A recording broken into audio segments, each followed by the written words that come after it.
ದೇವರ ನಾಡಿನ ಜನರನ್ನ ಬೆಚ್ಚಿ ಬೀಳಿಸಿದ ಗುಡ್ಡದ ಭೂತ 2 ವರ್ಷದ ಹಿಂದೆ 373 ಮಂದಿಯನ್ನ ಬಲಿ ಪಡೆದಿದ್ದಂತ ಘಟನೆ ನಮಗೆ ನೆನಪಾಗುತ್ತೆ. ದೇವರ ನಾಡಿನಲ್ಲಿ ಮತ್ತೆ ಜನರನ್ನ ಬೆಚ್ಚಿ ಬೀಳಿಸಿದ ಗುಡ್ಡದ ಭೂತ 2 ವರ್ಷದ ಹಿಂದೆ 373 ಮಂದಿಯನ್ನ ಬಲಿ ಪಡೆದಿದ್ದ ಯಮದೂತ ಅಪಾರ ಸಾವು ನೋವು ನಷ್ಟ ಕಷ್ಟ ಕೊಟ್ಟಿದ್ದಂತ ಮಹಾ ದುರಂತ.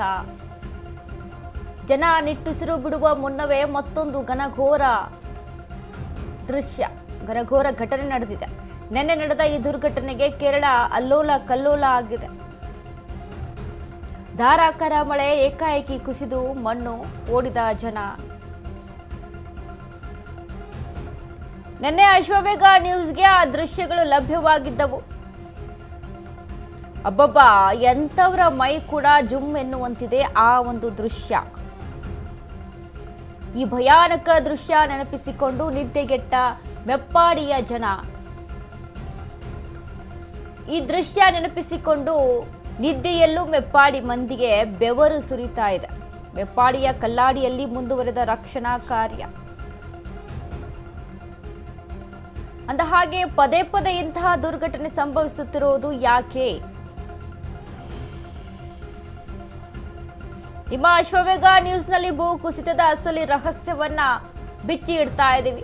ದೇವರ ನಾಡಿನ ಜನರನ್ನ ಬೆಚ್ಚಿ ಬೀಳಿಸಿದ ಗುಡ್ಡದ ಭೂತ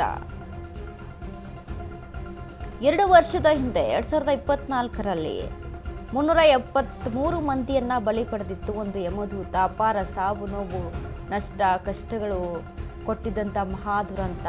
ಅದರಿಂದ ಚೇತರಿಸಿಕೊಳ್ಳುವಂಥ ನಿಟ್ಟಿನಲ್ಲಿ ಜನ ಇದ್ರು. ಇನ್ನೂ ಜನ ನಿಟ್ಟುಸಿರು ಬಿಡುವ ಮುನ್ನವೇ ಇನ್ನೂ ಮರೆತೇ ಇರಲಿಲ್ಲ ಆ ಒಂದು ಘಟನೆಯನ್ನು. ಆಗಲೇ ಈ ಮತ್ತೊಂದು ಘಟನೆ ಸಂಭವಿಸಿರುವಂಥದ್ದು. ಜನ ನಿದ್ದೆಗನ್ನಲ್ಲೂ ಕೂಡ ಬೆವರ್ತಾ ಇದ್ದಾರೆ. ಯಾಕೆ ಅಂತ ಅಂದರೆ ಇಂಥ ಸಿಚುವೇಶನ್ನು, ಆ ದೃಶ್ಯವನ್ನು ನೋಡಿದ್ರೆ ನಿಜಕ್ಕೂ ಕೂಡ ಮೈ ನಡುಗುತ್ತೆ. ಹೀಗಾಗಿ ಜನ ಭಯಭೀತರಾಗಿದ್ದಾರೆ.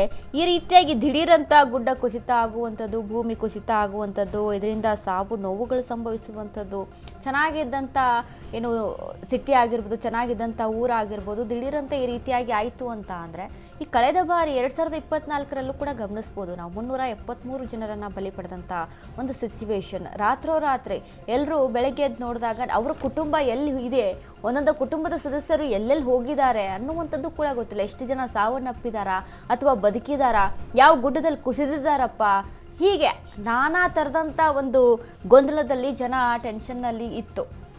ಆ ಒಂದು ಘಟನೆಯಿಂದ ಚೇತರಿಸಿಕೊಳ್ಳುವ ಮುನ್ನವೇ ಮತ್ತೊಂದು ದುರಂತ ನೋಡಿ ನಿನ್ನೆ ಬೆಳಗಿನ ಜಾವ ನಡೆದಂಥ ಈ ಒಂದು ದುರಂತ ಏನಿದೆ, ಜನರನ್ನ ಮೈ ನಡುಗಿಸ್ತಾ ಇದೆ. ಪದೇ ಪದೇ ಇಂತಹ ದುರಂತಕ್ಕೆ ಕಾರಣ ಏನು ಗೊತ್ತಾ?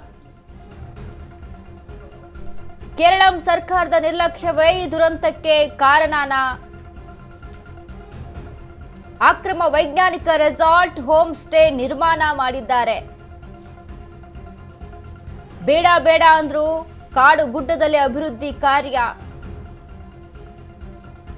ಅಭಿವೃದ್ಧಿ ಹೆಸರಲ್ಲಿ ಗುಡ್ಡ ಅಗಿಯುತ್ತಿರುವ ಆಳುವ ಮಂದಿ.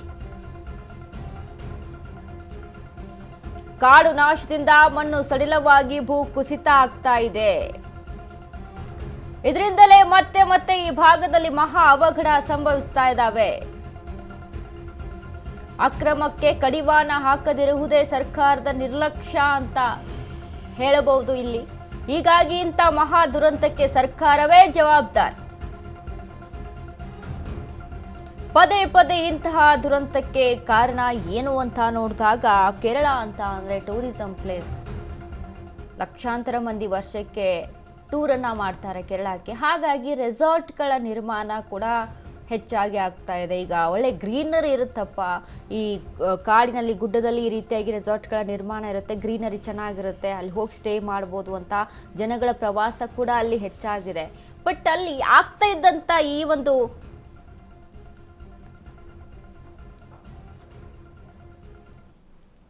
ಈ ರೀತಿಯಾಗಿ ಏನು ಅಕ್ರಮವಾಗಿ ಅವೈಜ್ಞಾನಿಕವಾಗಿ ರೆಸಾರ್ಟ್ಗಳ ನಿರ್ಮಾಣ ಆಗ್ತಾ ಇದೆ, ಇದರಿಂದ ಕೂಡ ಅಲ್ಲಿ ಸಮಸ್ಯೆ ಆಗ್ತಾ ಇದೆಯಾ ಅನ್ನುವಂಥದ್ದು ಸಾಕಷ್ಟು ಅನುಮಾನಗಳನ್ನು ತಂದು ಒಡ್ತಾ ಇದೆ. ಇದಕ್ಕೆ ಈ ಬಗ್ಗೆ ಮತ್ತಷ್ಟು ಅಪ್ಡೇಟ್ಸನ್ನು ಕೊಡ್ತಾರೆ ನಮ್ಮ ಪ್ರತಿನಿಧಿ ಕೃಷ್ಣ. ಕೃಷ್ಣ, ಇದೀಗ ಈ ಒಂದು ಕೇರಳದಲ್ಲಿ ಆದಂಥ ಈ ದುರಂತಗಳನ್ನಿದಾವಲ್ಲ, ಇದಕ್ಕೆ ಕಾರಣ ಅಂತ ಹುಡುಕ್ತಾ ಹೋದಾಗ ಸರ್ಕಾರದ ನಿರ್ಲಕ್ಷ್ಯ ಕೂಡ ಅಲ್ಲಿ ಕಂಡು ಬರ್ತಾ ಇದೆ. ಅವೈಜ್ಞಾನಿಕವಾಗಿ ನಿರ್ಮಾಣ ಆದಂಥ ರೆಸಾರ್ಟ್ಗಳ ವಿಚಾರಕ್ಕೆ ಸಂಬಂಧಪಟ್ಟಂತೆ ಏನಾದರೂ ಹೀಗೆ ಆಗ್ತಾ ಇದೆಯಾ ಏನು ಅಂತ? ಎಸ್, ಖಂಡಿತ ವನಿತಾ. ಏನಂತಂದರೆ ನಿನ್ನೆ ನಡೆದಂಥ ಮಹಾ ದುರಂತ ಏನಿದೆ, ಇದು ದೇವರ ನಾಡು ಅಕ್ಷರಶಃ ನಡುಗಿ ಹೋಗಿದೆ ಅಂತಲೇ ಹೇಳ್ಬೋದು. ಇದೇ ಮೊದಲಲ್ಲ, ಈ ಹಿಂದೆ 2024 ಜುಲೈಯಲ್ಲೂ ಕೂಡ ಇಂಥದ್ದೇ ಮಹಾ ದುರಂತ ಆಗಿತ್ತು. ಆ ವೇಳೆ ಏನಂತಂದರೆ ಬರೋಬ್ಬರಿ 373 ಜನ ದುರ್ಮರಣ ಹೊಂದಿದ್ರು. ಇದರಿಂದ ಹೊರಬಂದು ನಿಟ್ಟುಸಿರು ಬಿಡುವಂಥ ಸಂದರ್ಭದಲ್ಲೇ ಮತ್ತೊಂದು ಮಹಾ ಘಟನೆ ನಡೆದೋಗಿದೆ ಅಂತಲೇ ಹೇಳ್ಬೋದು. ಈ ಘಟನೆಗೆ ಕಾರಣ ಏನು, ಯಾಕೆ ಅಂತ ನೋಡೋದಾದರೆ, ಅಲ್ಲಿ ಆಳುವ ಮಂದಿ ಮತ್ತು ಅಕ್ರಮ ಹಾಗೂ ಅವೈಜ್ಞಾನಿಕ ಹೋಮ್ ಸ್ಟೇಗಳ ನಿರ್ಮಾಣ ಅಂತ ಹೇಳ್ಬೋದು. ಯಾಕೆ ನಾನು ಅವೈಜ್ಞಾನಿಕ ಮತ್ತು ಅಕ್ರಮ ಅಂತ ಹೇಳ್ತಾ ಇದ್ದೀನಿ ಅಂತಂದರೆ, ಅಲ್ಲಿ ಆಳುವಂಥ ಮತ್ತು ಸರ್ಕಾರದ ಒಂದು ನಿರ್ಲಕ್ಷ್ಯ ಎದ್ದಾಗಿ ಕಾಣ್ತಾ ಇದೆ.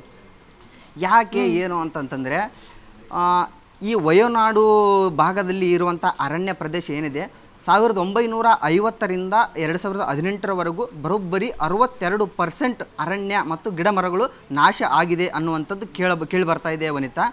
ಓಕೆ.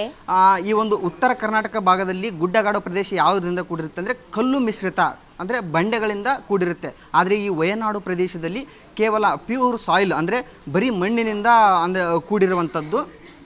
ಇಲ್ಲಿ ಅಕ್ರಮ ಮತ್ತು ಅವೈಜ್ಞಾನಿಕವಾಗಿ ಹೋಮ್ ಸ್ಟೇ ಹಾಗೂ ಈ ಒಂದು ಏನು ರೆಸಾರ್ಟ್ಗಳು ನಿರ್ಮಾಣ ಮಾಡಿರ್ತಾರಲ್ಲ, ಅದಕ್ಕೆ ಬಹುತೇಕ ಭಾಗವಾಗಿ ಗಿಡ ಮರಗಳನ್ನು ನಾಶ ಮಾಡಲಾಗುತ್ತೆ. ಇದರಿಂದ ಸಣ್ಣ ಪುಟ್ಟ ತೋಟಗಳು ಕೂಡ ಅಲ್ಲಿ ನಿರ್ಮಾಣ ಮಾಡ್ತಾರೆ. ಇದರಿಂದ ಏನಾಗುತ್ತೆ ಅಂತಂದರೆ ಮಣ್ಣು ದುರ್ಬಲಗೊಳ್ಳುತ್ತೆ. ಹಾಗಾಗಿ ಮಳೆ ಬಂದಾಗ ಏನು ಮಳೆ ನೀರಿನ ಡ್ರೈನೇಜ್ ಏನಿರುತ್ತಲ್ಲ, ಅದು ಸಂಪೂರ್ಣವಾಗಿ ಬ್ಲಾಕ್ ಆಗಿಬಿಡುತ್ತೆ. ಇದರಿಂದ ಗುಡ್ಡ ಬೆಟ್ಟ ಏನಿದೆಯಲ್ಲ ಅದು ದುರ್ಬಲಗೊಂಡು ಒಂದು ಹಂತದ, ಅಂದರೆ ವಯೋನಾಡಿನಲ್ಲಿ ಒಂದು ಹಂತದ ಮಳೆ ಆದಾಗ ಸಂಪೂರ್ಣವಾಗಿ ಗುಡ್ಡ ಕುಸಿಯುವಂಥ ಸಾಧ್ಯತೆ ಹೆಚ್ಚಾಗಿರುತ್ತದೆ. ಹಾಗೆ ಇದೇ ಕಾರಣ ಕೂಡ ಇಲ್ಲಿ ನಡೆದಿರುವಂಥದ್ದು ವನಿತಾ. ಓಕೆ, ಥ್ಯಾಂಕ್ ಯು ಕೃಷ್ಣ, ನಿಮ್ಮೆಲ್ಲ ಅಪ್ಡೇಟ್ಸ್.